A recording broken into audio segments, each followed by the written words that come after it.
Good day everyone, the title of our project is Animal Care. This project talk about the everyday life of abused and abandoned animals on the street. To help the stray and homeless animals, what we could do to help is Adopt a stray animal. This is the most impactful way to help a stray animal by providing them with a loving home. Feed and water strays. Regularly leave out food and fresh water in a safe location for stray animals. Provide shelter. If possible, create a safe and protected area for strays to rest like a small shelter or designated space.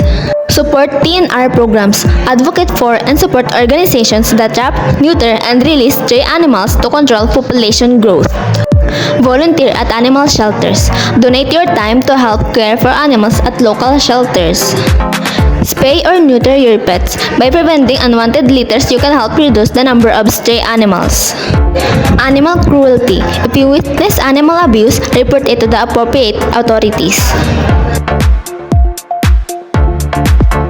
Republic Act of 8485, Animal Welfare Act of 1998, and Act of Promoting Animal Welfare in the Philippines, otherwise known as the Animal Welfare Act of 1998. The Animal Welfare Act of 1998 is the first law in the Philippines that aims to protect the welfare of animals by prohibiting acts of cruelty towards animals such as maltreatment, torture, killing, and neglect.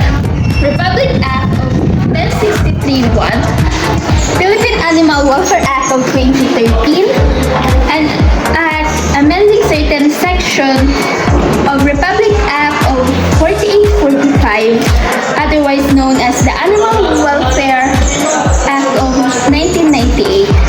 This animal welfare law strengthened the Animal Welfare Act of 1998 by providing stricter penalties for animal cruelty. It include higher fines and longer imprisonment terms of offenders. We need to encourage ourselves and other people to protect and give a good treat to all animals that living in our society. All animals are quality, so that we need to give them a love and caring in their daily lives in this environment. So, we try to succeed our topic for this discussion and giving a chance to anyone who cannot accept their animals in our industry.